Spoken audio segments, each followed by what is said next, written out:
ಅವರಷ್ಟು ಹೇಳಿದ್ದಾರೆ ನೀವೆಲ್ಲ ಕೊಟ್ಟಿದ್ದೀರಿ ಅದು ಏನೇನು ಬರ್ತದೆ ನಮ್ಮ ಶಾಲೆಗೆ ಅಂತ ನಾವು ಹೇಳಬೇಕು.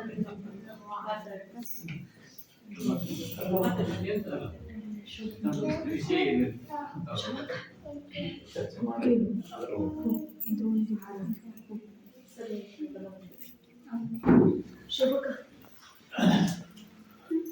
ವೇದಿಕೆಯನ್ನು ಅಲಂಕರಿಸಿ ಕಾರ್ಯಕ್ರಮದ ಅಧ್ಯಕ್ಷತೆ ವಹಿಸಿರುವಂತಹ ಅವರೇ ಮತ್ತು ನಾಗರ ಸರ್ ಹಾಗೂ ಊರಿನ ಎಲ್ಲ ಹಿರಿಯರ ವಿದ್ಯಾರ್ಥಿಗಳ ಶಿಕ್ಷಕರ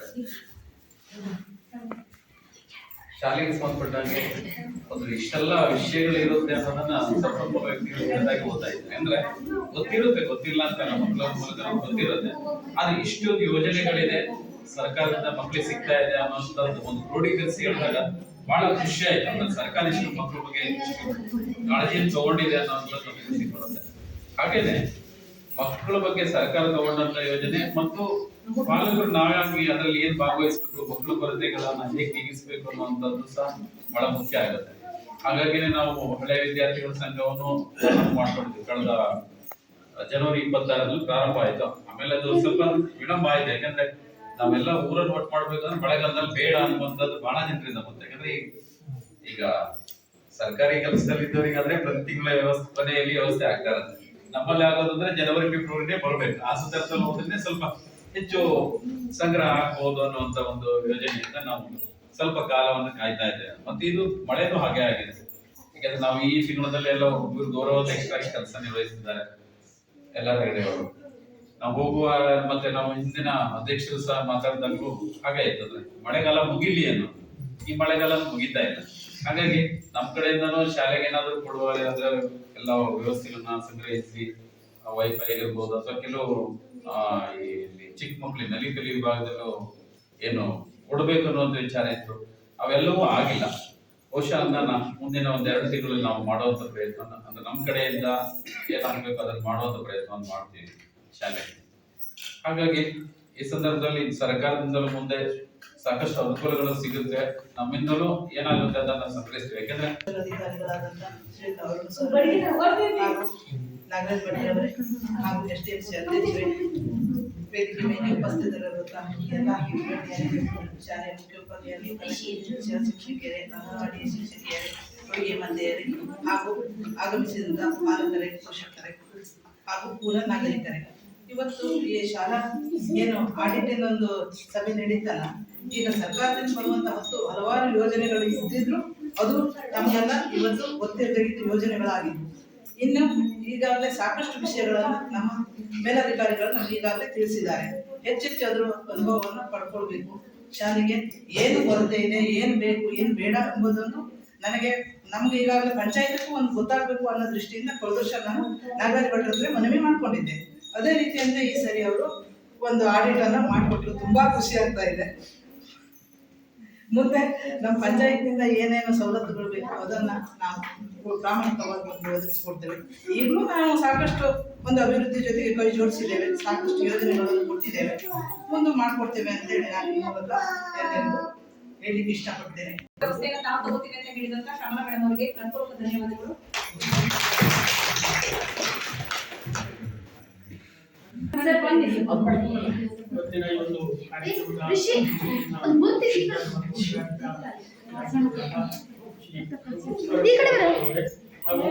ಸಂಪನ್ಮೂಲ ಹಾಗೂ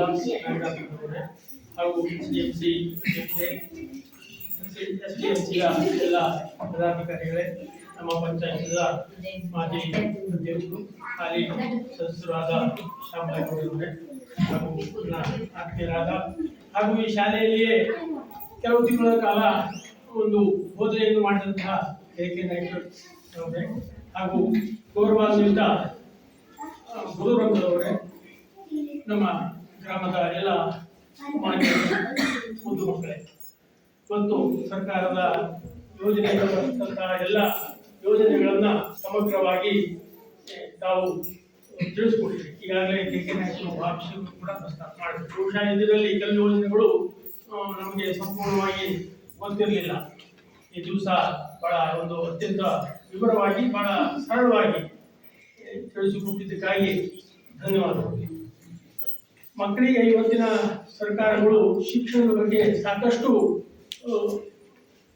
ಲಕ್ಷ್ಯವನ್ನು ಕೊಟ್ಟು ಹಣವನ್ನು ಕೂಡ ನಾವು ಸುರಿಯುವಂಥದ್ದನ್ನ ನೋಡ್ತಾ ಇದ್ದೇವೆ. ಆದರೆ ಮಕ್ಕಳಲ್ಲಿ ಆ ಒಂದು ನೈತಿಕ ಶಿಕ್ಷಣವನ್ನ ತುಂಬಬೇಕಾದ ಬಹುಶಃ ಪಾಲಕರು, ಗುರುಗಳು ಎಲ್ಲರ ಜವಾಬ್ದಾರಿ ಅಂತ ಅಂದ್ಕೊಳ್ತೀನಿ. ಯಾಕೆಂತಂದ್ರೆ ಇವತ್ತಿನ ಮಕ್ಕಳಲ್ಲಿ ಎಲ್ಲರೂ ಕೂಡ ವಿದ್ಯಾವಂತರೇ, ಆದರೆ ಅವರು ನಡೆದುಕೊಳ್ಳುವಂತಹ ರೀತಿ ಮಾತ್ರ ಸ್ವಲ್ಪ ಬೇಜಾರ ತರುವಂತಹ ಒಂದು ಅಂತಂದ್ರೆ 1ನೇ ಕ್ಲಾಸಿಂದ ಒಂದು 7ನೇ ಕ್ಲಾಸ್ವರೆಗೆ ಹೋಗುವಂತಹ ಮಕ್ಕಳಲ್ಲಿ ಮಾತ್ರ ಆ ಒಂದು ವಿಧೇಯತೆಯನ್ನು ನಾವು ನೋಡ್ತೇವೆ. ಬಹುಶಃ 8ನೇ ಕ್ಲಾಸ್ ನಂತರ ಕಲಿಸಿದಂತಹ ಶಿಕ್ಷಕರು ಕೂಡ ಒಂದು ನಮಸ್ಕಾರವನ್ನು ಕೊಡುವಂತಹ ಒಂದು ಕನಿಷ್ಠ ಒಂದು ಸೌಲಭ್ಯವನ್ನು ಕೂಡ ತೋರಿಸದೇ ಇರೋದು ಬಹಳ ಒಂದು ವಿಪರ್ಯಾಸ ಅಂತ ಅನ್ಕೊಳ್ತೇನೆ. ಆದರೆ ಬಹಳ ಒಂದು ಹೆಮ್ಮೆ ಇದೆ. ನಮ್ಮ ಒಂದು ಬಹುಶಃ ಇದೊಂದು ಗೋಶಾಲೆ, ಈ ಬಹುಶಃ ಇದು ಮಣ್ಣಿನ ಪರಿಸರದ ಏನೋ ಪುಣ್ಯ ಅಂತ ಅನಿಸ್ತದೆ. ಇಲ್ಲಿಯ ಶಾಲೆಯಲ್ಲಿ ಹೋದಂತಹ ಎಲ್ಲ ಮಕ್ಕಳುಗಳು ಕೂಡ ಎಲ್ಲಿ ಸಿಕ್ಕಿದ್ರು ತಮ್ಮ ಗುರುಗಳನ್ನಿರ್ಬೋದು ಅಥವಾ ಇಲ್ಲಿಯ SDMC ಇದ್ದಂತಹ ಎಲ್ಲ ಪದಾಧಿಕಾರಿಗಳನ್ನು ಇರ್ಬೋದು ಕೂಡ ಎಲ್ಲಿ ಸಿಕ್ಕಿದ್ರು ಅವರು ನಮಸ್ಕಾರ ಹೇಳುವಂತಹದ್ದು ಪದ್ಧತಿಯನ್ನ ರೂಢಿಯನ್ನ ಇಟ್ಕೊಂಡಿದ್ದಾರೆ. ಈಗ ಈ ಸಭೆಯ ಸಭಾಧ್ಯಕ್ಷ ಸ್ಥಾನವನ್ನು ವಹಿಸಿರುವಂತ ಅರುಣ್ HC ಸರ್ ಅವರು ಈ ಸಭೆಯ ಕುರಿತು ಮಾತನಾಡಬೇಕಾಗಿ ಕೇಳ್ಬೋದು. ಎಲ್ರಿಗೂ ನಮಸ್ಕಾರ. ಇಲ್ಲಿ ಉಪಸ್ಥಿತರಿರುವ ಗಣ್ಯರೇ, ಶಿಕ್ಷಕ ವರ್ಗದವರೇ, ಪೋಷಕ ಪಾಲಕರೇ, ಮುದ್ದು ಮಕ್ಕಳೇ, ಎಲ್ಲರಿಗೂ ವಶವಾಗಿದೆ, ಕಳ ಇದೆ. ಆದರೆ ಒಂದಷ್ಟು ಈಗ ಅವ್ರು ಕೇಳಿದ್ರು ನೋಡಲ್ ಆಫೀಸರ್ ಆಗಿ ಯಾಕೆ ಹಾಕಿದ್ರು. ನನಗೂ ಹಿಂದಿನ ವರ್ಷ ಅದೇ ಪ್ರಶ್ನೆ ಇದೆ. ಇದು ಸ್ಕೂಲ್ಗೆ ನಮಗೆ ಏನು ಅಂಟು, ನಮ್ಗೆ ಯಾಕೆ ನೋಡಲ್ ಆಫೀಸರ್ ಹಾಕಿದ ತಕ್ಷಣ ನಮಗೆ ಬೇಜಾರು. ನಮ್ಮ ಕೆಲಸ ಅವ್ರು ಹೇಳ್ದಂಗೆ ನಮ್ಮ ಕೆಲಸ ಕಾರ್ಯಗಳನ್ನು ಬದಿಗಿಟ್ಟು ನಾವು ಮಾಡುವಂಥದ್ದು. ಅಂದ್ರೆ ಸರ್ಕಾರ ಹೇಳಿದ್ಮೇಲೆ ನಾವು ಈಗ ಅವ್ರು ಹೇಳಿದ್ರು ಸರ್ವೆ ಕಾರ್ಯ ಯಾಕೆ ಮಾಡ್ತಾರೆ. ಟೀಚರ್ಸ್ ತಾಲೂಕಲ್ಲಿ ಹೆಚ್ಚಿಗೆ ಕಾಣದೆ ಟೀಚರ್ಸ್, ಹೆಚ್ಚಿಗೆ ಸಂಖ್ಯೆಯಲ್ಲಿ ಅಂದ್ರೆ ಟೀಚರ್ಸ್ ಅಂದ್ರೆ ಸರ್ವೆ ಕೆಲಸ ಆಗ್ತದೆ. ನೋಡಲ್ ಅಧಿಕಾರಿಗಳು ಆಗ್ತಾಗ ಮಾಡಲೇಬೇಕು. ಏನು ಅಂದ್ರೆ ಈಗ ನೋಡಿ 23-24ನೇ ಸಾಲಿಂದ ಸಮಗ್ರ ಶಿಕ್ಷಣ ಕರ್ನಾಟಕ ಯೋಜನೆ ಅದು ಏನು ಮಾಡಿದ್ರೆ ಸರ್ಕಾರಕ್ಕೆ ಕಾಳಜಿ ಇದೆ. ಎಷ್ಟೋ ಒಂದು ಅನುದಾನವನ್ನ ಕೊಟ್ಟಿದ್ದನ್ನ ಅದು ಸರಿಯಾಗಿ ಅದು ವಿನಿಯೋಗ ಆಗ್ತಾ ಇದೆ. ಅದರ ಬಗ್ಗೆ ಈ ರೀತಿ ಒಂದು ಫಾಲೋ ಅಪ್ ಮಾಡುವಂಥದ್ದು ಅದನ್ನ ಸರ್ಕಾರ ಮಾಡ್ತಾ ಇದೆ ಅಂದ್ರೆ ಶಿಕ್ಷಣಕ್ಕೆ ಸಾಕಷ್ಟು ಅನುದಾನವನ್ನ ಕೊಡ್ತಾ ಇದೆ. ಆದ್ರೆ ಬೇಡಿಕೆಗಳು ಜಾಸ್ತಿ ಇದೆ. ನಮ್ಗೆ ಬೇಕು ಅನ್ನೋ ಪಟ್ಟಿ ಯಾವಾಗಲೂ ನಮಗೆ ಜಾಸ್ತಿ ಇದೆ. ಅದನ್ನ ಸರ್ಕಾರದವರು ಇದು ಸರಿಯಾಗಿ ಆಗ್ತಾ ಇದೆ. ಬರೀ ಪುಸ್ತಕದಲ್ಲಿ ನೋಡೋದಲ್ಲ, ಬರೀ ಪುಸ್ತಕದಲ್ಲಿ ಪರಿಶೀಲನೆ ಮಾಡೋದಲ್ಲ, ಹೋಗಿ ಸಾಮಾಜಿಕ ಪರಿಶೀಲನೆ ಅಂದ್ರೆ ತಂದೆ ತಾಯಿಗಳನ್ನ ಮಕ್ಕಳನ್ನ ಎಲ್ಲ ಸಂದರ್ಶನ ಮಾಡಿ ಅದನ್ನ ಏನ್ ನಡೀತಾ ಇದೆ ಅದನ್ನ ನೋಡುವಂಥದ್ದು. ಆ ರೀತಿ ಸರ್ಕಾರ ಯೋಚನೆ ಮಾಡ್ತಾ ಇದೆ ಅಂದ್ರೆ ಇದು ಕರೆಕ್ಟ್ ಆಗಿ ನಡೀತಾ ಇದೆಯಲ್ಲೋ ಇಂದ ಫೀಡ್ಬ್ಯಾಕ್ ತರುವಂಥದ್ದು. ಈಗ ಮೂಲಭೂತ ಸೌಕರ್ಯ ಇರ್ಬೋದು, ಶಿಕ್ಷಣದಲ್ಲಿ ಇರ್ಬೋದು, ಸಿಬ್ಬಂದಿಗಳ ಕೊರತೆ ಇರ್ಬೋದು, ಹಲವಾರು ಈಗ ಸಾಕಷ್ಟು ಇಲ್ಲಿ ಮಾತಾಡೋದು ನೋಡಿದ್ರೆ ಮಕ್ಕಳು ಶಾಲೆಗೆ ಬರುವಂತ ರಸ್ತೆಯಿಂದ ಹಿಡಿದು, ಸೇತುವೆಯಿಂದ ಹಿಡಿದು, ಕಾಡು ಪ್ರಾಣಿಗಳಿಂದ ಹಿಡಿದು ಪ್ರತಿಯೊಂದು ಹಲವಾರು ಸಮಸ್ಯೆಗಳಿವೆ. ನಾವು ಬೇಕಾದ ಒಂದು ಬಹುಶಃ ಇದು 6ನೇ ಸ್ಕೂಲ್ 7ನೇ ಸ್ಕೂಲ್ ಹಿಂದಿನ ವರ್ಷನೂ ಮಾಡಿದ್ದೆ. ಕೆಲವೊಂದ್ ಕಡೆ ಏನಾಗುತ್ತೆ ಅಂದ್ರೆ ನಾವು ನೋಡಿದ್ವಿ, ಶಾಲೆಯಲ್ಲಿ ಶಿಕ್ಷಕರಲ್ಲಿ ಸಮನ್ವಯತೆ ಕೊರತೆ ಆಗ್ತದೆ. ಅದು ನಮ್ಗೆ ಹೋದಾಗಲೇ ಗೊತ್ತಾಗ್ತದೆ. ಅಂಗನವಾಡಿ ಮತ್ತೆ ಸ್ಕೂಲಲ್ಲಿ ಸಮನ್ವಯತೆ ಇರೋದಿಲ್ಲ. ಕೆಲವೊಂದ್ ಕಡೆಗಂತೂ ಯಾರು ಪೋಷಕರು ಪಾಲಕರು ಬರ್ತಾರ ಅಂದ್ರೆ ಟೀಚರ್ಸ್ ಭಯ ಅಂದ್ರೆ ಇನ್ ದ ಸೆನ್ಸ್ ಅದು ಪಾಸಿಟಿವ್ ಆಗಿ ಮಾತಾಡದೇ ಇರೋರು ಇರ್ತಾರೆ. ಕೆಲವರು ಇವ್ರು ಸರಿಯಾಗಿ ಪಾಠ ಮಾಡಿ ಇವ್ರು ಬರ್ತಾರೆ ಅಂದ್ರೆ ಒಂಥರ ಯಾಕಪ್ಪ ಏನೋ ಮಾತಾಡ್ತಾರೆ ಈ ರೀತಿ ವಾತಾವರಣ. ಬಟ್ ಇಲ್ಲಿ ನೋಡಿದ್ರೆ ಆತರ ಇಲ್ಲ ಅನ್ಸುತ್ತೆ. ಒಂದ್ ಕಡೆ ದಾನಿಗಳಿದ್ದಾರೆ, ದಾನಿಗಳು ಎಲ್ಲ ಕಡೆಗೂ ಇರೋದಿಲ್ಲ. ದಾನಿಗಳು ಬರೀ ಸುಮಾರು ಸ್ಕೂಲಲ್ಲಿ ಬರೀ ಮಾತಾಡ್ತಾರೆ, ನಮ್ಗೆ ಓದ್ಬೇಕು ಅಂತಾರೆ. ನೀವೇನು ಅಂದ್ರೆ ಇಲ್ಲ ಮಾತಿಲ್ಲ.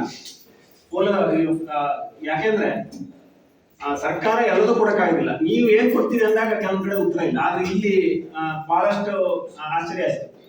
ಅದೇ ತರ ನಾನು ಯಾಕೆ ಹೇಳ್ತೀನಿ ಅಂದ್ರೆ, ಕಲ್ಲೂರು ಶಾಲೆಗೆ ಹೋದಾಗ ಒಂದು ವಯಸ್ಸಾದವರು ಒಬ್ರು ಬಂದು ಹೇಳಿದ್ರು ತರಕಾರಿ ಇಟ್ಟು ಹೋಗ್ತಾರಂತ ದಿವಸ. ಈಗ ಕಾಯ್ದೆ ಹೇಳಿದ್ರು. ಅದೇ ತರ ಅವ್ರು ಅಜ್ಜಿ ಬಂದು ಎಷ್ಟು ಆಶ್ಚರ್ಯ ಆಯ್ತು ಅಂದ್ರೆ, ನನ್ನ ಮಕ್ಕಳು ನಾನು ಓದ್ಲೇ ಇಲ್ಲ, ನನ್ನ ಮಕ್ಕಳು ಒಬ್ಬ ಯಾರೋ ಮಿಲಿಟರಿ ಇದಾರಂತೆ, ಇನ್ನೊಬ್ರೇನು ಅವರು ನಾನು ಓದ್ದೆ ಹಾಳಾಗೋದೆ ಅಂದ್ರೆ ನನಗೆ ಒಂದು ವಿದ್ಯೆ ಕಲಿಯಕ್ಕಾಗಲಿಲ್ಲ, ಇಲ್ಲಿ ಈ ಸ್ಕೂಲಲ್ಲಿ ಯಾರು ಓದ್ತಾರೆ ಅವ್ರು ಒಳ್ಳೆಯವರು, ಇಂಥದ್ದೆಲ್ಲ ಇದೆಯಲ್ಲ, ಎಲ್ಲೋ ಒಂದ್ ಸ್ವಲ್ಪ ಬಂದಿದ್ರಲ್ಲಿ ಇದಾಗಬೇಕು. ಆ ರೀತಿಯ ಮನೋಭಾವನೆಗಳು ನಮಗ್ ಬರ್ಬೇಕು ಆ ಸ್ಕೂಲಲ್ಲಿ. ಇನ್ಯಾವುದೋ ಒಂದು ಸ್ಕೂಲಲ್ಲಿ ನೋಡಿದ್ವಿ, ಟೀಚರ್ಸ್ ಯಾರೋ ಒಬ್ರು ಇಂಗ್ಲಿಷ್ ಅಷ್ಟು ಚೆನ್ನಾಗಿ ಟೀಚ್ ಮಾಡ್ತಾರೆ ಅಂದ್ರೆ ಮಕ್ಕಳು, ಕೆಲವೊಬ್ರು ಮಕ್ಕಳು ಇಂಗ್ಲಿಷ್ ಅಲ್ಲಿ ಮಾತಾಡೋಷ್ಟು ಅವ್ರನ್ನೇ ಟ್ರೈನ್ ಮಾಡಿದ್ದಾರೆ. ಈಗ ಪ್ರತಿಯೊಂದು ಸ್ಕೂಲಲ್ಲೂ ಏನೋ ಒಂದೊಂದು ಇದಿರ್ತದೆ. ಹೀಗೆ ಈಗ ನೋಡಿ, SDMC ಅಧ್ಯಕ್ಷರು ಇಲ್ಲಿ ಫಸ್ಟ್ ಟೈಮ್ ನಾನು ನೋಡಿದ್ದು, ಅವರೇ ಚಾ ತಂದು ಕೊಡ್ತಾರೆ, ಇವರೇ SDMC ಅಧ್ಯಕ್ಷರು ಅಂತಾರೆ. ಈಗ SDMC ಅಧ್ಯಕ್ಷರಿಗೆ SDMC ಅಧ್ಯಕ್ಷರು ಅಂತ ಅಧ್ಯಕ್ಷರಾಗಿರ್ತಾರೆ. ಇದು ಒಂಥರ ವಿಚಿತ್ರ ಆಗ್ತದೆ, ಒಂಥರ ಇರ್ತದೆ. ಹೀಗೆ ಇವರೇ SDMC ಅಧ್ಯಕ್ಷರು ಅಂದ್ರೆ ಆಶ್ಚರ್ಯ ಆಯ್ತು, ಅವರೇ ಚಾ ಕೊಡ್ತಾರೆ. ಇವರು ಅಷ್ಟೇ. ಈಗ ಕೆಲವು ಕಡೆ ಗ್ರಾಮ ಪಂಚಾಯತ್ ಮೆಂಬರ್ಸ್ ಬರೋದೇ ಇಲ್ಲ, ನಾವು ನೋಡಿದ್ವಿ ಬರೋದಿಲ್ಲ. ಅಂದ್ರೆ ಅವರಿಗೆ ಜವಾಬ್ದಾರಿ ಇದೆ ಹೌದು, ಆದ್ರೆ ತಮ್ಮ ಸ್ಕೂಲು ತಮ್ಮ ಗ್ರಾಮ ಅಂತೇಳಿ ಅದ್ರಲ್ಲಿ ಈ ತರ ಟೀಮ್ ವರ್ಕ್ ಇದೆಯಲ್ಲ, ಅವಾಗ ಚೆನ್ನಾಗಾಗುತ್ತೆ, ಎಲ್ಲ ಕಡೆಗೂ ಚೆನ್ನಾಗಾಗುತ್ತೆ. ಅವ್ರು ಹೇಳಿದಾಗೆ ಏನಾಗುತ್ತೆ, ಪ್ರತಿಯೊಂದನ್ನು ಕೊಡ್ತಾ ಇದೆ ಸರ್ಕಾರ, ಬಟ್ಟೆ, ಶೂಸು, ಪ್ರವಾಸ ಭತ್ಯೆ, ಹೀಗೆ ಇನ್ನೇನ್ ಬೇಕು. ಆದ್ರೂ ಪ್ರೈವೇಟ್ ಸ್ಕೂಲಿಗೆ ಕಳಿಸ್ತಾ ಇದೀವಿ. ಈಗ ಹೇಳ್ತಾ ಇದೀವಿ, ಒಂದ್ ಕಡೆ ಜನಸಂಖ್ಯೆ ಜಾಸ್ತಿ ಆಗ್ತಾ ಇದೆ ಹೌದು, ಅದೇ ತರ ಇನ್ನೊಂದು 10-20 ವರ್ಷ ಆದ್ರೆ ಜನಸಂಖ್ಯೆ ಕಡಿಮೆ ಆಗುತ್ತೆ. ಅದು ಮತ್ತೊಂಥರ, ಅದು ಇನ್ನೊಂಥರ ಇದಾಗುತ್ತೆ, ತೊಂದರೆ ಆಗ್ತದೆ. ಒಂದ್ ಕಡೆ ಕೃಷಿಯಿಂದ ವಿಮುಖರಾಗ್ತಾ ಇರೋದು, ಸರ್ಕಾರಿ ಶಾಲೆಗಳಿಗೆ ಕಳಿಸದೇ ಇರೋದು, ಇಷ್ಟೆಲ್ಲ ಇದನ್ನ ಕೊಟ್ಟು ಈ ರೀತಿ ಹಲವಾರು ಸಮಸ್ಯೆಗಳು. ಜನಸಂಖ್ಯೆ ಪ್ರಮಾಣ ಕಡಿಮೆ ಆಗ್ತಾ ಹೋದ್ರೆ, ಜನನ ಪ್ರಮಾಣ ಕಡಿಮೆ ಆಗ್ತಾ ಹೋದಾಗೆ ಹೇಳಿದ್ರೆ ಮಕ್ಕಳು ಬೇಕು ಅಂತ ಇವ್ರು ಹೇಳ್ತಾರೆ. ಮಕ್ಕಳಿಂದ ಸ್ಕೂಲ್ ನಡೆಯೋದಿಲ್ಲ, ಸ್ಕೂಲ್ ಸರಿಯಾಗಿ ನಡೀಬೇಕು ಅಂದ್ರೆ ಮಕ್ಕಳು ಬೇಕು, ಒಂದಕ್ಕೊಂದಕ್ಕೆ ತಾಳೆ ಆಗಲ್ಲ. ಈ ತರ ಎಲ್ಲ ಸಮಸ್ಯೆಗಳಿದೆ. ಆದ್ರೆ ಒಂದು ನೆನಪಿಟ್ಟಿರಬೇಕು, ಟೀಚರ್ಸ್ ಅವರ ಕೆಲಸವನ್ನ ಅವ್ರು ಮಾಡೇ ಮಾಡ್ತಾರೆ. ಹಲವಾರು ಸಮಸ್ಯೆಗಳು ಅವ್ರಿಗಿದೆ, 108 ಜವಾಬ್ದಾರಿಗಳು, ಶಿಕ್ಷಣದ ಜೊತೆಗೆ 108 ಜವಾಬ್ದಾರಿಗಳು ನಾವು ನೋಡ್ತಾ ಇದೀವಿ. ನಾವು ಓದೋದಕ್ಕೂ ಅವಾಗಿನ ಒಂದು ಶಿಕ್ಷಣ ಇದಕ್ಕೂ ಈಗೂ ಸರ್ಕಾರ ಹಲವಾರು ಮೂಲಭೂತ ಸೌಕರ್ಯಗಳನ್ನ, ಮಕ್ಕಳು ಓದ್ಬೇಕು, ಮಕ್ಕಳು ಇಂದಿನ ಮಕ್ಕಳೇ ನಾಡಿನ ಪ್ರಜೆಗಳು ಅಂದಾಗ ಅವ್ರಿಗೆ ಶಿಕ್ಷಣನೇ ಒಂದು ಅದು ಆಸ್ತಿ ಅಂತ ಹೇಳಿ ಸರ್ಕಾರ ಮಾಡೋದ್ರ ಜೊತೆಗೆ ಅವ್ರಿಗೆ ಹಲವಾರು ತೊಂದರೆಗಳಾಗ್ತದೆ. ಆದ್ರೆ ಅವರು ತಮ್ಮ ಪ್ರಯತ್ನ ಮೀರಿ ಕೆಲಸ ಮಾಡ್ತಾ ಇದ್ದಾರೆ. ಈಗ ನಿಮ್ಮ ಜವಾಬ್ದಾರಿ ಜಾಸ್ತಿ ಇದೆ. ಹಾಗೆ ನೈತಿಕ ಕೆಲವೊಂದು ಇದನ್ನ ಮಾಡ್ತಾ ಇದೀವಿ. ಎಷ್ಟೇ ಕಷ್ಟ ಆಗ್ಬೋದು, ಟೀಚರ್ಸ್ ಅಂದ್ರೆ ಕೂಲಿಗೆ ಹೋಗ್ಬೋದು ತಂದೆ ತಾಯಿ, ಆದ್ರೆ ತಮ್ಮ ಮಕ್ಕಳನ್ನ ರೂಪಿಸ್ಬೇಕು ಅಂತ. ಈಗ ಅವರು ಅಷ್ಟು ದೂರದಿಂದ ಒಬ್ಬಳ ಕಸ್ಕೊಂಡು ಬರ್ತೀನಿ ಅಂತ ಏನ್ ಹೇಳ್ತಾರೆ, ಅದು ಒಂದು ಪಾರ್ಟ್ ಆಯ್ತು. ಅದ್ರ ಜೊತೆಗೆ ಹಾಗೆ ಬೇರೆ ಹೇಳಿದ್ರಲ್ಲ, ಒಂದು ಅರ್ಧ ಗಂಟೆ ಮಕ್ಕಳು ಏನ್ ಮಾಡ್ತಾ ಇದಾರೆ, ಮಕ್ಕಳು ಮೊಬೈಲ್ ನೋಡೋದ್ರ ಮಾಡೋದು ನಮ್ದೇ ಕೆಲಸ, ಪೊಲೀಸಿಂಗ್ ಕೆಲಸ ನಮ್ದೇ. ಮನೆಯಲ್ಲಿ ಅವ್ರಿಗೆ ಹಿಡಿದು ಕೂರ್ಸ್ಬೇಕು, ಟೀಚರ್ಸ್ ಅನ್ನ ಬ್ಲೇಮ್ ಮಾಡೋದು, ಹಿಡಿದು ಕೂರ್ಸ್ಬೇಕು. ಮೊಬೈಲ್ ನೋಡೋದ್ರಿಂದ ಮಾಡೋದು, ಅಟ್ಲೀಸ್ಟ್ ನಮಗೆ ಎಷ್ಟು ಮಾಹಿತಿ ಇದೆ, ಎಜುಕೇಟೆಡ್ ಆದಂತೂ ತೊಂದರೆ ಇಲ್ಲ, ಇಲ್ಲಾಂದ್ರೆ ಅರ್ಧ ಮುಕ್ಕಾಲು ಗಂಟೆ ಅವ್ರು ಏನ್ ಮಾಡ್ತಾ ಇದಾರೆ ಏನು, ಅಥವಾ ಇಲ್ಲಿ ಬಂದು ಕೇಳಿ, ಬರೀ ಪೇರೆಂಟ್ಸ್ ಮೀಟಿಂಗ್ ಆದ ಬರೋದಲ್ಲ, ದಿವಸ ಬರ್ತೀನಿ ಅಥವಾ ಯಾವಾಗ ಸಿಗ್ತಾರೆ ಬಂದು ಏನ್ ಮಾಡ್ತಾ ಇದ್ರಿ, ಹೆಚ್ಚು ಕಾಲ ಮನೇಲೆ ಕರೀತಾರೆ. ನಿಮ್ ಜವಾಬ್ದಾರಿ ಜಾಸ್ತಿ, ನಿಮ್ಮ ಮಕ್ಕಳು ನಿಮ್ಮ ಆಸ್ತಿ, ನಿಮ್ಮಂಗ ಆಗ್ಬಾರ್ದು. ಅಂದ್ರೆ ನಾ ಹೇಳ್ತಾ ಇರೋದು, ಹಳ್ಳಿಲಿದ್ದಾರೆ ಅಂದ್ರೆ ಅವ್ರು ಕೀಳು ಮಟ್ಟ ಅಂತಲ್ಲ, ಆದ್ರೆ ಒಂದು ಎಜುಕೇಶನ್ ಬೇಕೇ ಬೇಕು, ಇದ್ರ ಕಷ್ಟ. ಹಾಗಾಗಿ ನಿಮ್ಮ ಜವಾಬ್ದಾರಿ ಜಾಸ್ತಿ. ನೀವೆಲ್ಲ ಸೇರ್ಕೊಂಡು ಕೆಲಸ ಮಾಡಿದ್ರೆ, ಪೋಷಕರು, ಪಾಲಕರು, ಟೀಚರ್ಸು ಎಲ್ಲ ಸೇರಿ ಒಗ್ಗಟ್ಟಾಗಿ ಒಂದು ಸಮನ್ವಯತೆಯಿಂದ ಮಾಡಿದ್ರೆ ಉತ್ತಮವಾದಂತ ರಿಸಲ್ಟ್ ಸಿಕ್ಕೇ ಸಿಗ್ತದೆ.